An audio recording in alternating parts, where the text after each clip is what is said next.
everyone and welcome back po sa aking YouTube channel. And for today's vlog, kung ikaw po ay naghahanap dyan na mautangan online at nakita mo tong si Suki Loan kasi ito daw yung first and best loan application in the Philippines. So ngayon guys, nakapag-loan ako dito kay Suki Loan at isi-share ko yung naging experience ko dito nung nag-loan ako. Siyempre, nung nag-loan ako dito, first time ko mag-apply, first time ko siyang i-download. Masaya naman ako kasi na-approve ako. And kung ikaw ay nagbabalak dyan, sabi nila 20,000 daw dito yung maximum loan amount. Pero kung hindi ka pa po nakakapag-loan dito at gusto mong mag-try, nako, panoorin mo muna tong video na to. No? Patapusin mo muna yung isi-share ko dito. Kasi once na hindi mo to tinapos tong video na to, maaaring ma-experience mo din yung na-experience ko ngayon dito kay Suki Loan. Pero bago nga pala guys, ang lahat, nako, kinukongratulate ko po yung ating 5 lucky winner this week. Sila po yung mananalo ng ating pa-weekly GCash giveaway. And yan, naka-flash na po sa ating screen yung 5 nanalo. And huwag ka pong mag-alala kung hindi ka pa rin nananalo. Kasi sa video na to, kukuha po ako ulit ng 1 lucky winner natin. So, papaano yung mechanics? Ang gagawin mo lang po is magsusubscribe ka sa aking YouTube channel. Ila-like mo yung video na to at mag-iiwan ka ng comment dyan sa comment section. So, ganun lang kadali guys yung ating mechanics. And sa last Monday of the month ka, nako, malapit na yun guys. Meron tayong pamimigay na cellphone giveaway. Kaya ano pang inaantay mo dyan? Mag-like ka na, mag-subscribe, at mag-iwan ka na ng comment. And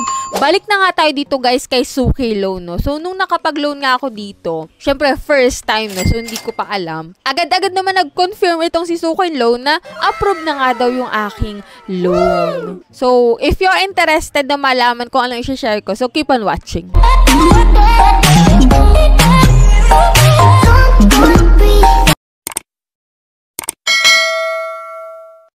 So, disclaimer na hindi ko pinopromote yung si Suki Loan. So, dito nga guys, isi-share ko sa inyo tong loan application to kung anong experience ko dito. Lalo na yung nag-loan ako dahil nga first time ko. So, isi-share ko sa inyo yung aking loan amount. At hindi rin po ako first time na nag-loan dito at na-approve ha. Ako din po ay na-overdue. Oh, no. Para sa mga na-overdue din dyan kay Suki Loan, no, kaway-kaway kayo dyan sa comment section. So, kung tong si Suki Loan is mapapadaan sa inyong wall at makikita mo, no, so 20,000 pesos daw yung pinapaloan dito. Pero kung ikaw ay first time na ako, wag kang maniniwala agad kasi hindi naman talaga agad-agad 20,000 pesos yan, no? So sa akin guys, nung first time ko mag-loan dito at na-approve nga, 3,000 pesos lang po yung na-approve na loan amount sa akin. So depende pa rin to guys. Pwedeng mas tumaas sa 3,000 or pwedeng mas mababa sa 3,000. So maalin. Pero itong 3,000 pesos, alam nyo ba guys, hindi ko yun buong na-receive. Kasi may bawas pa po yun. So kung makikita mo nga dito guys, 2,020 pesos lang yung amount to be received ko. Yun nga lang, nagkaroon ng problema. Kasi, hindi ko naman siya na-receive sa GCash ko talaga. Chinek ko yung transaction history nung dalawang GCash ko. Bali, dalawa kasi yung GCash ko eh. Chinek ko yung parehas at wala naman talagang pumasok na 2,020 pesos. So, nagtataka ako kung saan nila sinend yun. And,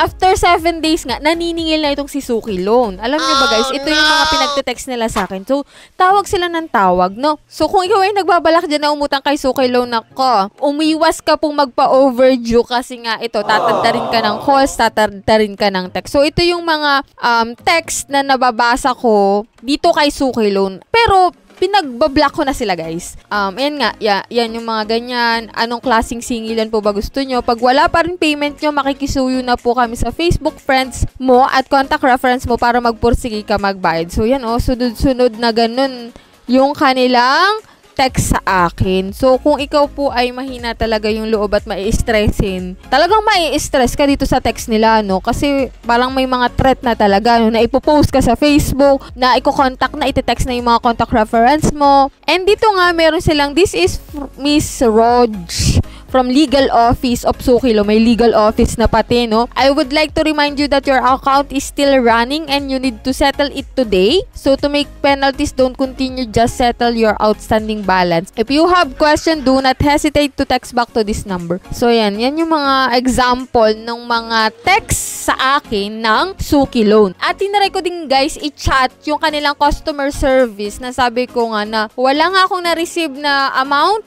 doon sa aking GCash account and yun, nanghingi sila ng PDF copy nung aking transaction history sa GCash. And then, sinad ko naman, wala talaga, guys. Zero talaga, no?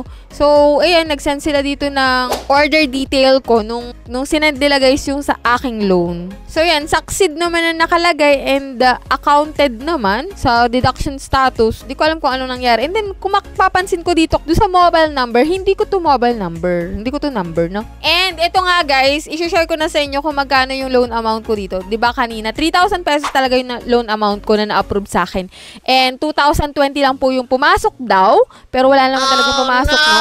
And ngayon guys, bali, yung screenshot ko dito is 11 day na overdue itong Suki loan. 11 day na po siyang overdue, no? So, yung 3,000 pesos ko, naging 4,350 na po. 11 day na po itong penalty. So, ano-ano po yung dinagdag dun sa penalty yun? So, kung titignan mo itong fee details, kung magkano. So, ito nga, dahil nga 11 day due date na siya, itong dinagdag interest na 210 pesos, overdue repayment penalty na plus 150, and overdue fee na 990 pesos, no? So, yan yung kabuuan. Pero, as of now talaga, guys, 12-day overdue na talaga siya. So, bali, 4,440 na yung babayaran ko dito kay Suki Loan, no?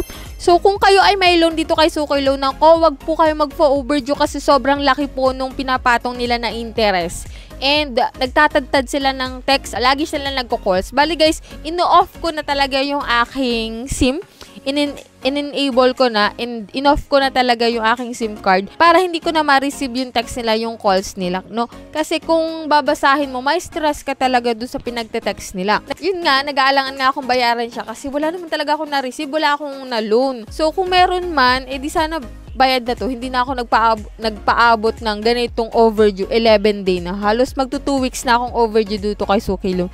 Kaya siguro tinatadtad na ako and yun, may threat na nga na ipopost sa Facebook, natatawagin na nga daw yung contact reference ko. Sobrang laki din talaga yung patong nila. Halos dumoble na, no? Doon sa aking loan amount na marireceive sana kung meron man. So, sa mga nagbabalak dyan na mag-loan kay Suki Loan, ako pag-isipan yung mabuti. Kung gusto nyo naman or kung interesado naman kayong mag-apply dito kay Suki Loan, advice ko na bayaran nyo siya on time para hindi na ganito nga, nag-overdue na tapos nadagdagan na ng interest and then overdue penalty. Yan. So, okay naman itong si Suki Loan siguro kung updated akong nagbayad. Pero nga, yun nga, sabi ko nga, ang case ko dito, hindi ko na-receive yung pera. Hindi ko alam kung saan pumasok. Kasi chinek ko yung dalawang GCash account ko, yung transaction history ko, wala talagang pumasok kahit isa na 2,020 pesos yung loan amount, no? So, yan lang guys yung sharing ko about dito kay Suki Loan ng 11 day na. Bali, 12 days due date na talaga ako dito. And yan, marami na akong harassment na nare-receive, no? May mga threat na rin ako. So, sa mga baguhan lang dyan na mangungutang sa mga online loan application, ako, manood muna kayo ng mga reviews, magbasa kayo ng mga reviews bago kayo mag-apply or mangutang sa mga online loan application kasi nga hindi po biro mangutang dito. Lalo na yung mga interest na idinadagdag nila. And then, yung mga stress din na dulot ng mga text harassment nila, yung mga calls nila, no? So, pag-isipan nyo mabuti. So, sa mga hindi pa po dyan pala nakasubscribe na ko, subscribe na po kayo sa aking YouTube channel. I-on mo yung notification bell para updated ka po sa mga ganitong usapan, lalong-lalo na sa mga bagong utangan na naglalabasan ngayon, no? Para updated ka. So, bye-bye na muna for now, guys!